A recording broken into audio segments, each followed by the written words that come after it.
Saludos, los estaba esperando. Soy Lord Teo Hanna y en esta ocasión les contaré sobre un momento en la vida de México lleno de destrucción, locura, ambición y pobreza. Y esta vez es en serio, porque en esta ocasión hay más destrucción, locura y pobreza de la habitual. Nuestra historia comienza a inicios de los años 20. Formalmente ya no había balazos en la revolución, y los mexicanos estaban de acuerdo en que era hora de reconstruir al país después de más de una década de destrucción. Así, el presidente Álvaro Obregón puso manos a la obra.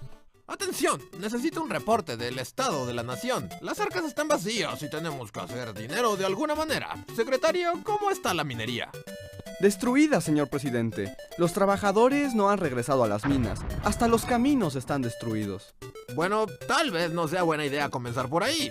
¿Qué tal las fábricas? Podemos cobrar algunos impuestos con lo que se vende al extranjero.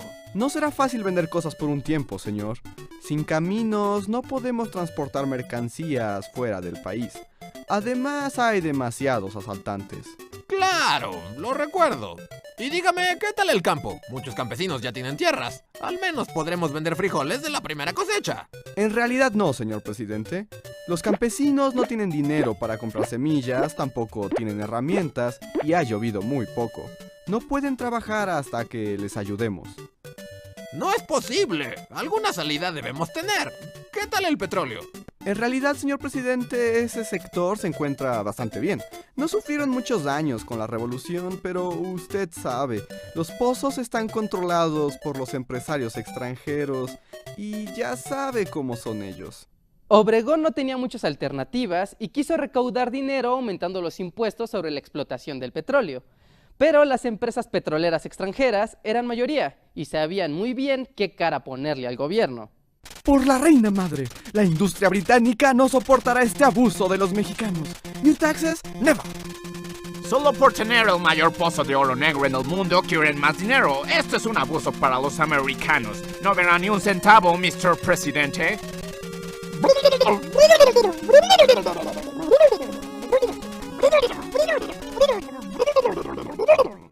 Señor, los petroleros no pagarán más impuestos. Además, dicen que encontraron nuevos pozos en Medio Oriente y Venezuela y amenazan con irse. Nos tienen acorralados. ¡Maldición! Ellos ganan. Pero al menos tenemos los 150 millones de barriles que se venden cada año. Secretario, ¿cuánto dinero ganaremos con eso? Tenemos que ajustarlo al plan. Obregón reconstruyó caminos, restableció algunas vías de ferrocarril, aumentó la producción de las fábricas e implementó ayudas al campo con presas y sistemas de riego.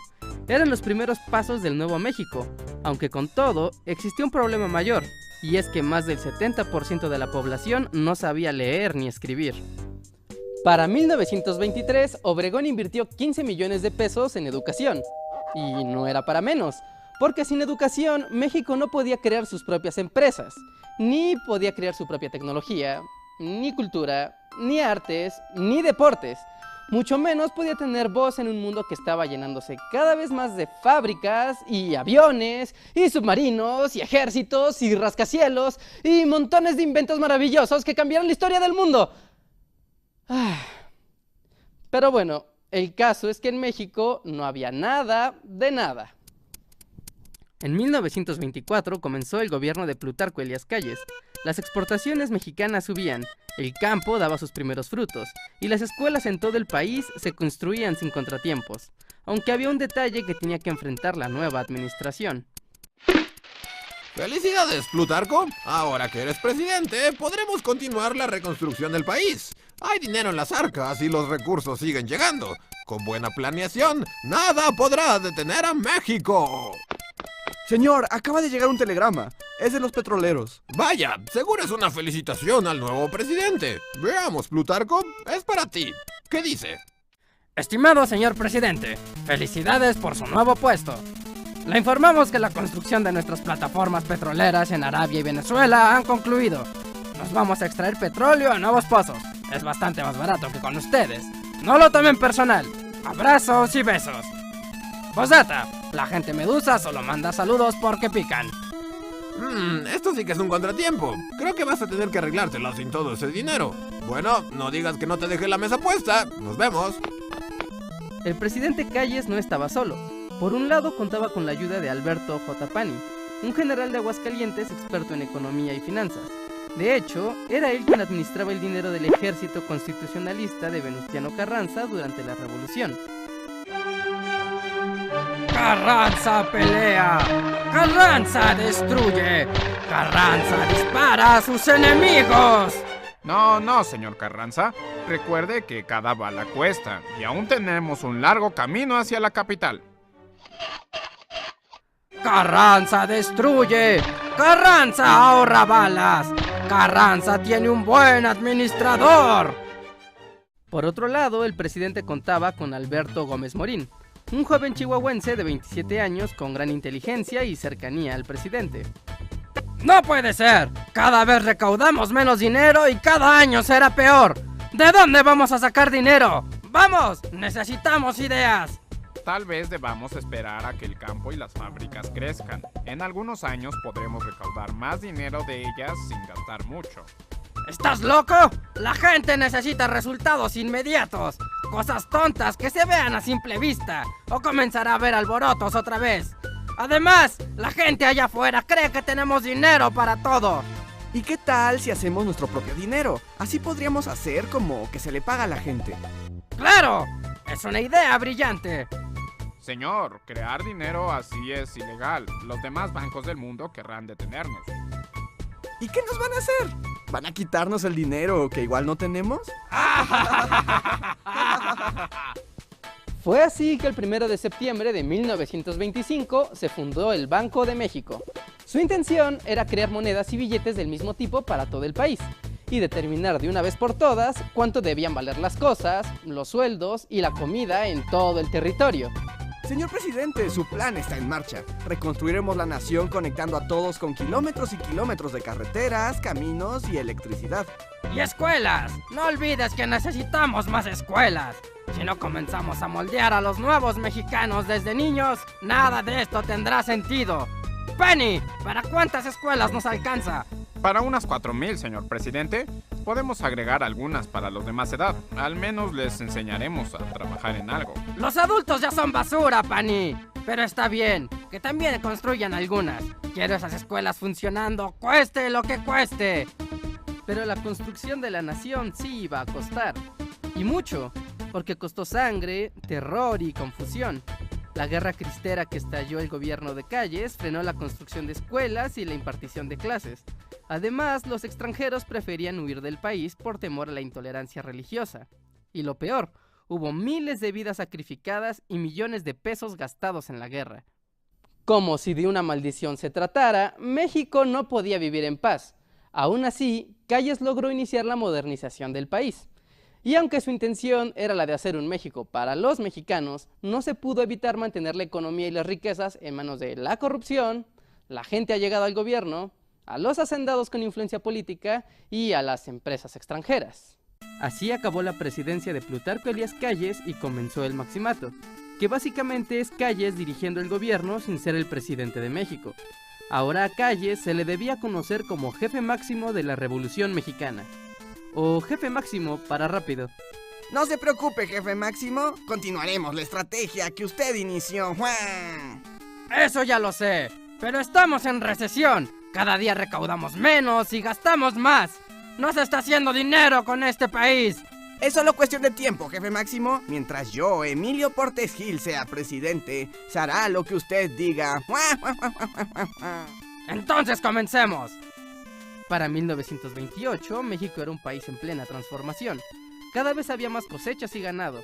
Las minas, tiendas y fábricas daban trabajo cada vez a más personas. Y las escuelas públicas entraban a nuevos pueblos y ciudades.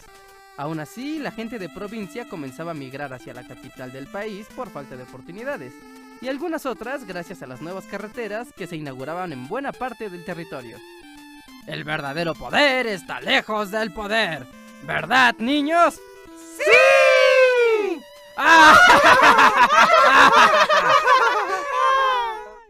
Pero ese es el momento feliz de nuestra historia, porque para ese entonces el gobierno ya resentía la falta de dinero de los petroleros. El dinero de las cosechas no alcanzaba para que fuera un gran negocio ni para los campesinos ni para el gobierno. Las grandes haciendas seguían con el control de las riquezas del campo. Las fábricas y minas, en cambio, generaban más riquezas y empleos, pero eran en su mayoría propiedad extranjera, por lo que el gobierno tenía que ser suave con ellas. La situación en México en 1932 no pintaba nada bien. El país era pobre, la gente analfabeta, y lo peor, había elecciones para presidente. El jefe máximo manejó la situación, y su candidato, Pascual Ortiz Rubio, ganó la elección. Ya con el asunto de las votaciones terminado, podemos continuar. Compañeros del PNR, hay desconfianza en todo el mundo. Nadie quiere invertir un solo peso en México. Y ahora resulta que hay hasta una crisis económica mundial. Nadie tiene dinero para comprarnos nada. Ni siquiera quieren nuestras calabacitas en el extranjero. ¿De qué nos sirven hectáreas de calabacitas si no las podemos vender a los gringos? Bueno, como nuevo presidente, creo que debemos tomar medidas. Antes del asunto de las calabazas, es mejor asegurar el territorio. Convertiremos a Baja California Norte y Sur en estados. Tendré mi primer evento presidencial y todo.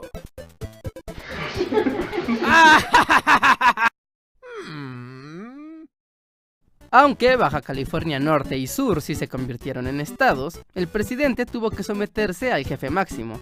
Aunque durante ese tiempo, México ya no ganaba casi nada con el petróleo, y el que se usaba era en su mayoría para los automóviles y fábricas del país.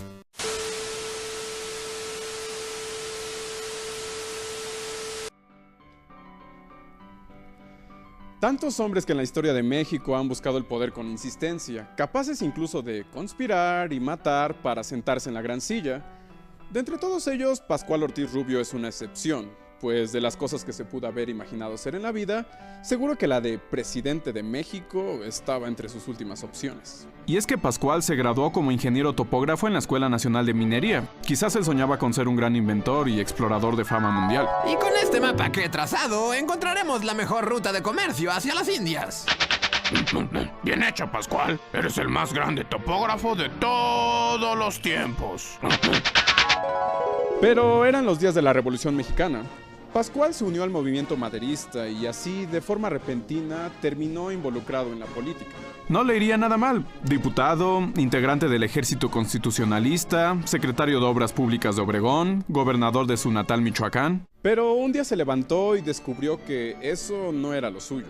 ¡Al diablo con la política y los protocolos! Yo tengo un alma rebelde. Me largo de aquí para seguir mis sueños.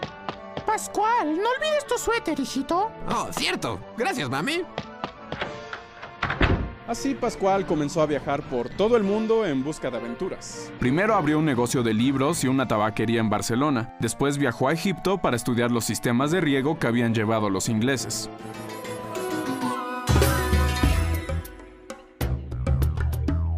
¡Oh, amo hacer el paso del faraón! Y disfrutar de las innumerables bondades de esta antigua civilización. Mira, Pascual, canta el faraón Alajara de Timiral. Lo sé, chiquita. Hasta el mismísimo Ramsés me envidiaría. A Pascual después le asignaron labores oficiales y en 1925 se convirtió en embajador en Alemania, un año después en Brasil. Sin duda, la vida le pintaba muy bien, hasta que recibió el llamado de Plutarco Elías Calles. El jefe máximo buscaba consolidar su hegemonía designando él mismo a los presidentes que por medio del Partido Nacional Revolucionario gobernarían el país. Necesitaba de alguien alejado de México, con pocas relaciones e influencia para que fuera manipulable. Y el hombre ideal que le vino a la cabeza era el buen Pascual. Sé que la vida aquí es alegre y divertida, Pascual, pero lo que te estoy ofreciendo es la presidencia de México. Pero, jefe máximo, en mi corazón ya no hay nada que pueda llenar el vacío que dejarían el carnaval y la samba. ¿Me estás diciendo que quieres seguir siendo un vividor? ¿A no tener responsabilidades? Te estoy ofreciendo un puesto por el que muchos matarían. Literalmente. Anda ya, será divertido. Jefe máximo, es que yo siempre soñé con estar... Nada, basta de excusas. Partimos ahora mismo. Oye, qué rica está esta bebida exótica. ¿Qué es? Le llamo maracuyá tropicalón. Soy un experto preparándolos. Qué buen gusto.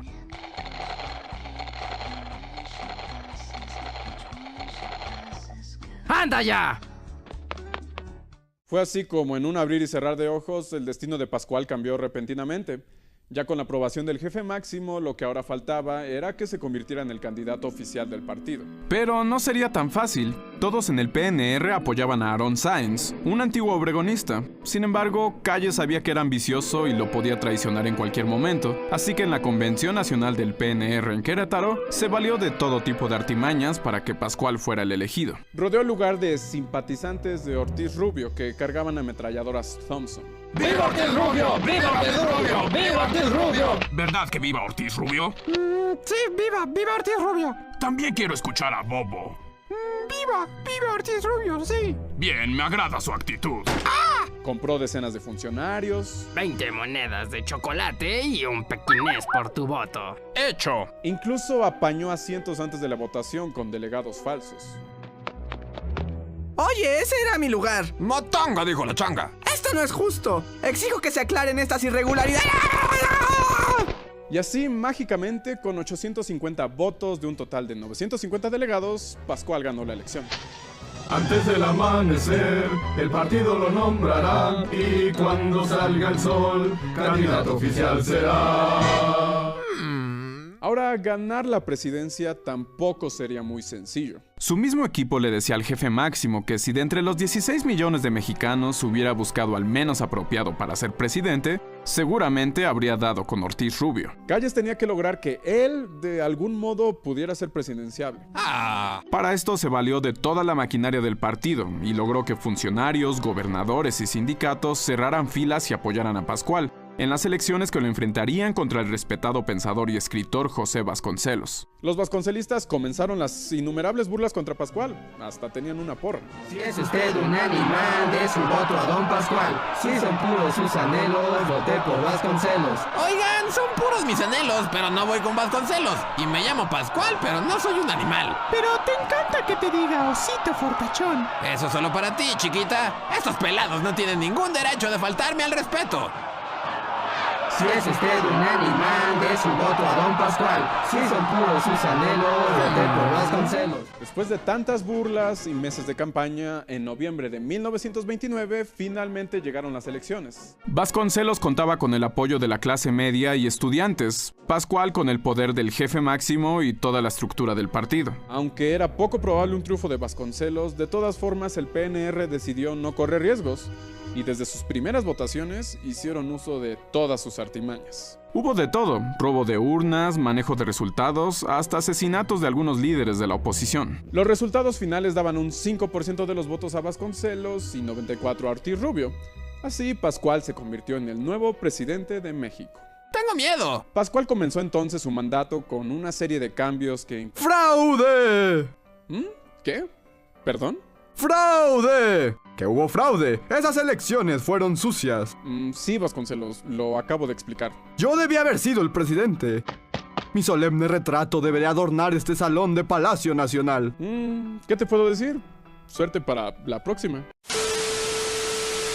Bueno, sí, como les decía, de cualquier forma las cosas no comenzaron de la mejor manera para Pascual, pues en su toma de posesión...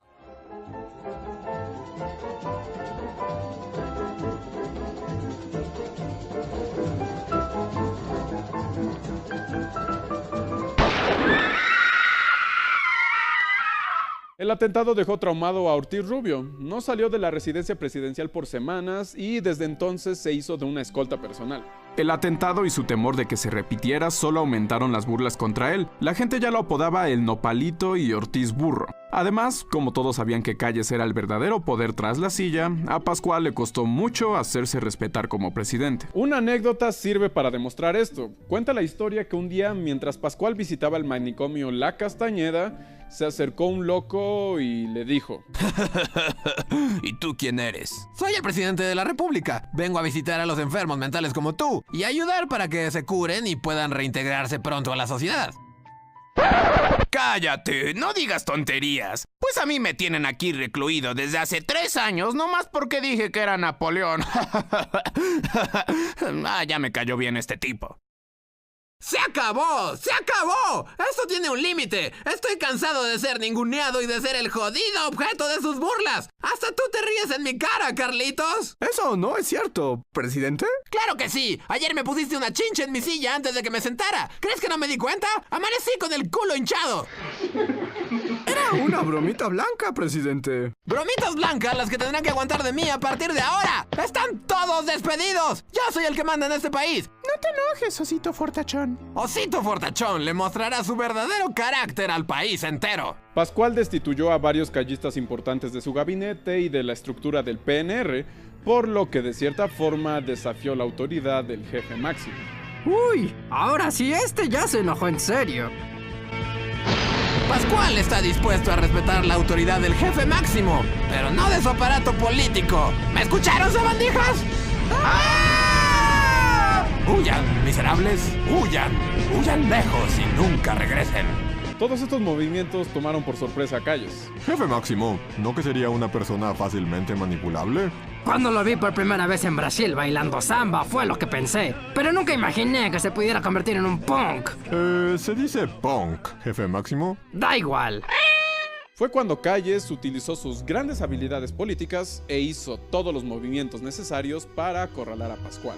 Provocó que el partido y la Cámara de Senadores y Diputados le dieran la espalda al presidente. Nadie aceptaría órdenes de Ortiz Rubio, para que perdiera influencia política poco a poco. Aún así, y gracias a su desafiante actitud, Pascual se ganó la simpatía de algunos sectores del partido y el ejército. Pudo haber ocurrido un enfrentamiento directo, Calles contra Ortiz Rubio en una batalla final, pero Pascual mejor decidió hacerse a un lado.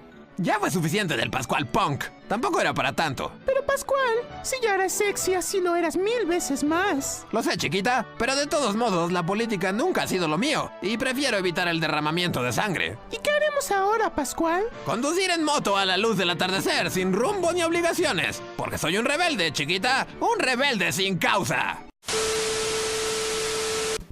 Para 1932, Pascual se hartó de no tener voz y renunció a la presidencia.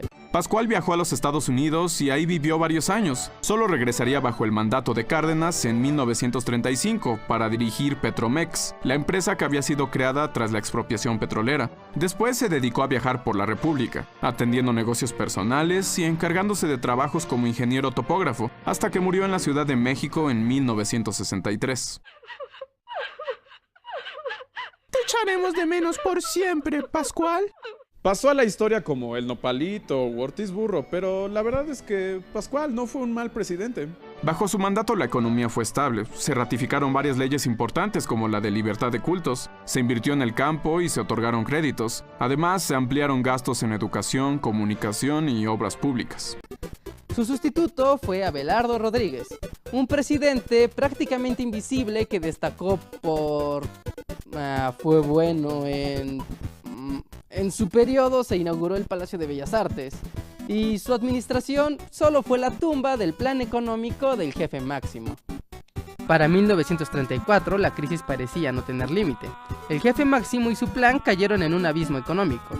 Había cada vez menos dinero del petróleo, el desempleo crecía en todo el país y la corrupción se apoderaba de todas las actividades. El mundo de pronto se paralizó. La gran oportunidad de México se echó a perder y el país aún así sobrevivió. Abelardo Rodríguez nació un 12 de mayo de 1889 en Guaymas, Sonora. Fue elegido presidente el 4 de septiembre de 1932 debido a la renuncia del expresidente Pascual Ortiz Rubio. Por lo tanto, solo se mantuvo en la silla presidencial de la República por 2 años, hasta el 30 de noviembre de 1934.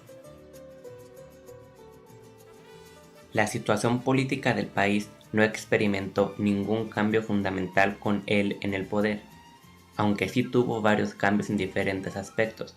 Por ejemplo, se promulgó la reforma agraria a la Constitución, la cual evitaba la reelección inmediata de todos los cargos de elección popular del país. Creó el Banco Hipotecado y de Obras Públicas, lo que ahora se conoce como Banobras. Estableció la ley de beneficencia privada, estableciendo los organismos privados de altruismo.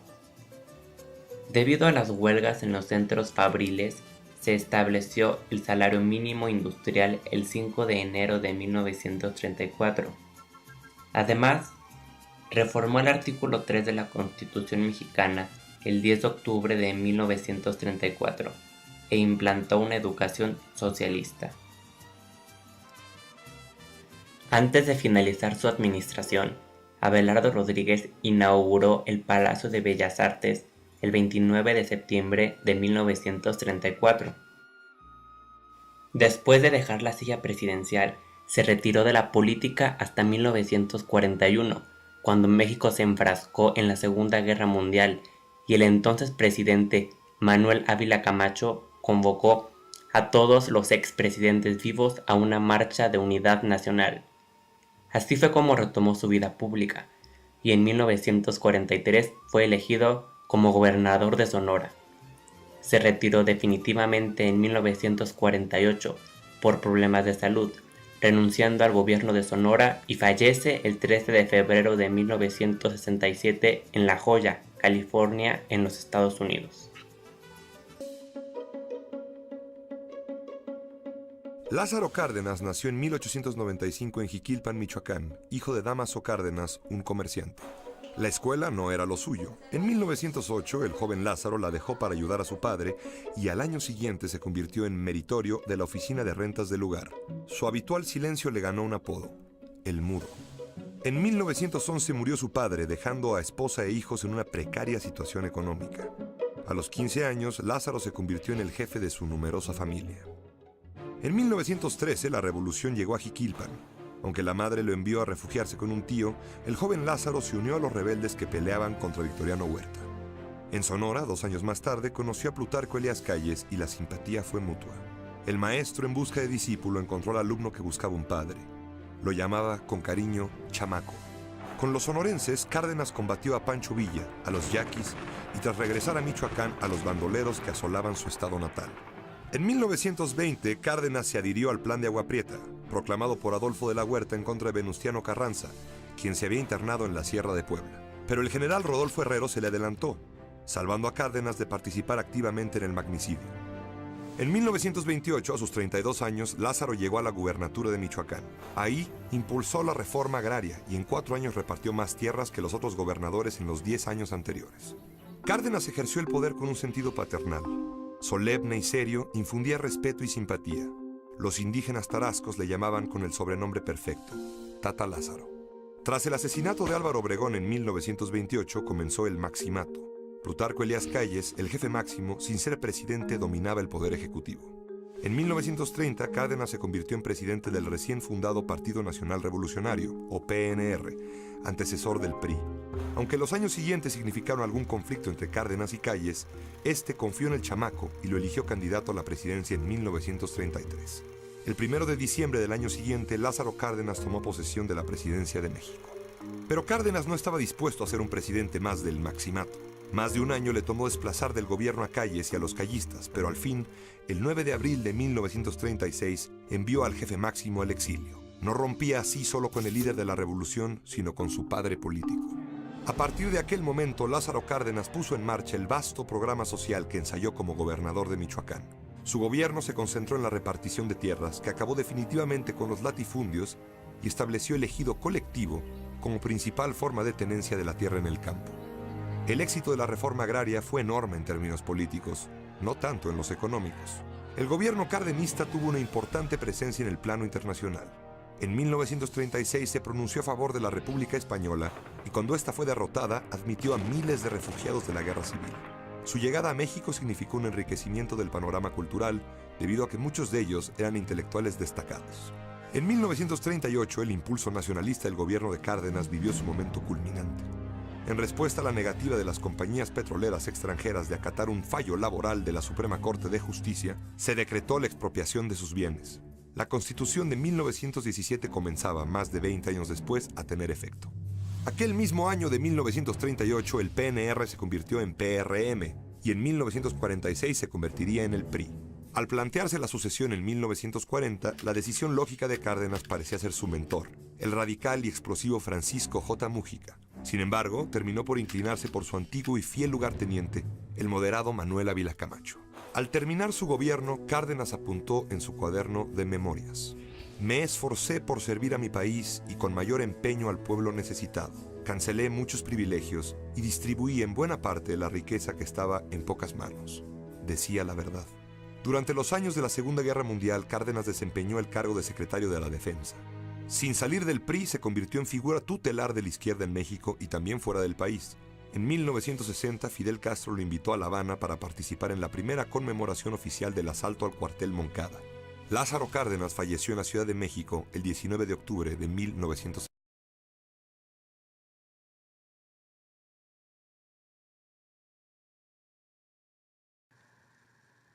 Bueno, ahora hablaremos de lo que fue el periodo de reconstrucción nacional, el periodo que comprende a los años de 1920 a 1940.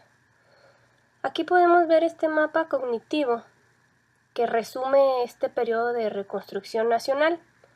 Por un lado tenemos los gobiernos de Adolfo de la Huerta, Álvaro Obregón y Plutarco Elías Calles, conocidos como el caudillismo. Luego tenemos un periodo de 6 años, conocido como el Maximato, en donde intervienen Emilio Portes Gil, Pascual Ortiz Rubio y Abelardo Rodríguez, quienes fueron cada uno de ellos por 2 años presidentes de la República. Y este periodo concluye al final con un periodo conocido como presidencialismo a manos de Lázaro Cárdenas. Entonces, primero que nada, hablaremos de lo que sucede luego de que Carranza termina su periodo en 1920. ¿Cómo lo termina? Bueno, porque en Sonora un grupo de políticos, entre ellos Adolfo de la Huerta, desconocen el gobierno de Carranza y generan el plan de Agua Prieta. Entonces, ¿qué es lo que sucede? Que ellos desconocen el gobierno de Carranza, se levantan en armas y Carranza sale huyendo de la Ciudad de México rumbo a Veracruz, pero en el camino es asesinado. En ese periodo de junio y noviembre queda como presidente interino Adolfo de la Huerta, que es a quien vemos en esta foto. Este periodo se ve inaugurado porque los que siguen se les conoce como el grupo de Sonora. ¿Qué es lo que sucede durante el gobierno de Adolfo de la Huerta? Bueno, se firma un convenio conocido como Convenio de Sabinas con Francisco Villa, en la que se da una amnistía. Francisco Villa decide a través de este convenio dejar las armas y a cambio recibe el rancho de Canutillo, que queda cerca de Parral, donde finalmente es asesinado en 1923. También se le da una pensión de acuerdo al grado de general. Y bueno, con este periodo se termina la rebeldía de Villa por completo. Esto sucede en el gobierno de Adolfo de la Huerta. Para noviembre de 1920 gana las elecciones Álvaro Obregón, y entre las medidas de gobierno que toma este personaje, también conocido como el Manco de Celaya, porque en una batalla que tuvo en Celaya contra las huestes de Francisco Villa, una bomba le arranca el brazo. Entonces se le conoce también de manera popular como el Manco de Celaya. Él busca la pacificación del país. También dentro de su gobierno trató de impulsar el desarrollo económico, inicia con el reparto agrario. En este sentido, el reparto agrario pues se refiere al reparto de tierras para campesinos. También hay un periodo de desarrollo de la industria y se crean organizaciones obreras, entre ellos el CROM y la Confederación General de Trabajadores.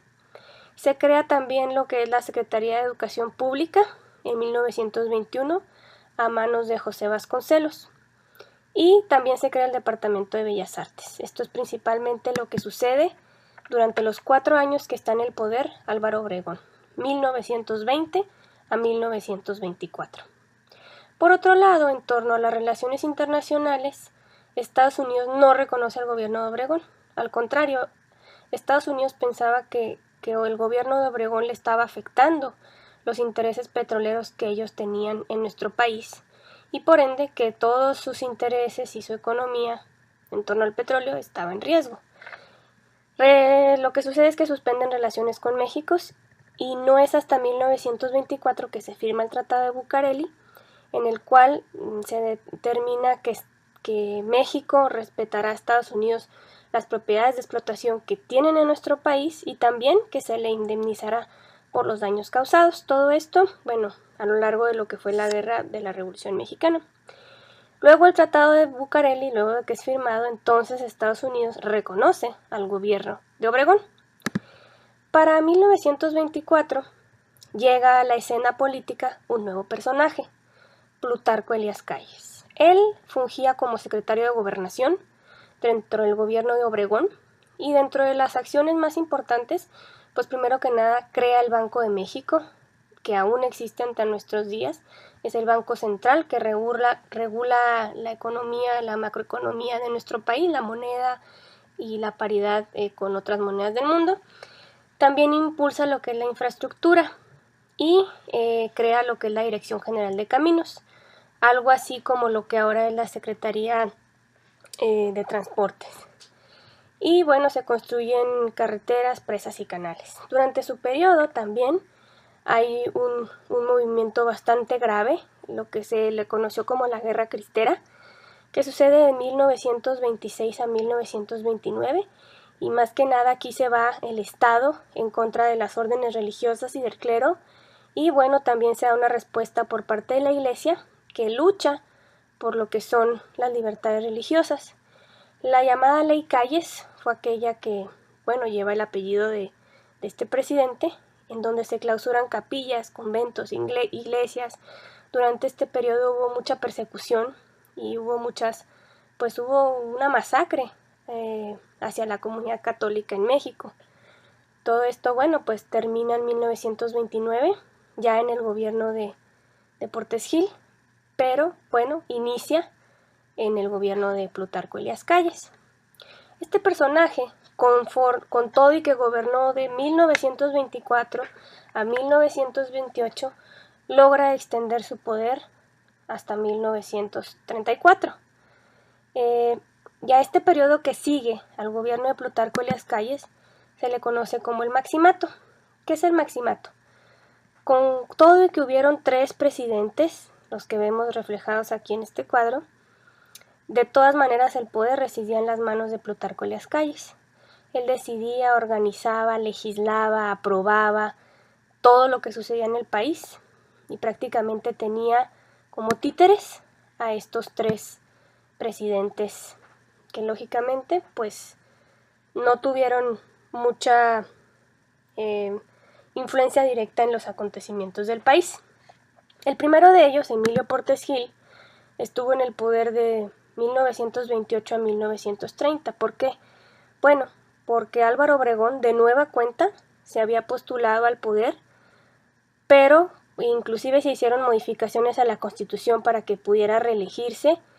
Acuérdense que Obregón estuvo del 20 al 24, pero bueno, en el Inter es asesinado y por ende entra como relevo Emilio Portes Gil. Durante la presidencia de Portes Gil se crea lo que es el Partido Nacional Revolucionario, que es algo así como un antecedente del PRI. Se termina también con lo que es la Guerra Cristera en 1929 y también a él le toca vivir de manera muy fuerte la crisis mundial que sucedía en el año de 1929, la cual afecta a la minería, el petróleo y la agricultura. Lo que sucede aquí también es que los mexicanos que estaban trabajando de manera legal en Estados Unidos fueron despedidos y al regresar a México pues crearon un fuerte desempleo. Después de Emilio Portes Gil sube al poder Pascual Ortiz Rubio, que fue candidato del PNR a la presidencia, y durante su gobierno se construyen carreteras, sobre todo un ejemplo es la que conecta México con Monterrey. Durante su presidencia, una de las cosas más importantes que sucedieron fue la redacción de la Doctrina Estrada. La Doctrina Estrada se llama así porque la redacta el que fuera secretario de Relaciones Exteriores en ese momento, Genaro Estrada, y es una doctrina que prácticamente resume la política exterior mexicana hasta el momento, en donde se determina que México rechaza la intervención a otros países y también se da el privilegio de enviar o retirar diplomáticos cuando lo considere conveniente. Y asimismo acepta que cada país tiene derecho a gobernarse con el sistema que mejor le convenga. También durante el gobierno de Pascual Ortiz Rubio se expide la Ley Federal del Trabajo, que aún se encuentra en vigencia en nuestros días, claro, con algunas modificaciones. Y hay algo que sucede muy curioso en el caso de Pascual Ortiz Rubio. Él renuncia al poder. Él renuncia a la presidencia, pues sabía que no tenía el control del poder ejecutivo, que quien estaba detrás de todas las decisiones era Plutarco Elías Calles, y por ende él no quería continuar en el poder y no termina su mandato. Su mandato hubiera terminado en el 34, sin embargo, como él renuncia en el 32, quien queda en su lugar es Abelardo Rodríguez. Abelardo Rodríguez pues termina el periodo, dura hasta 1934, y durante su gobierno se crea el Plan Sexenal. También por otro lado se crea lo que es Petromex, que era una empresa que se encargaba de la explotación petrolera en nuestro país, y hay un cambio bastante importante durante el gobierno de Abelardo Rodríguez. Se modifica la Constitución para ampliar la presidencia de la República de 4 años a 6. Podemos decir que hasta el momento pues estos cambios no se han dado y permanecen desde el año de 1932. También en el gobierno de Abelardo Rodríguez se da lo que es la creación del salario mínimo. Después del maximato sigue un periodo importante en la historia que se le conoce como el presidencialismo.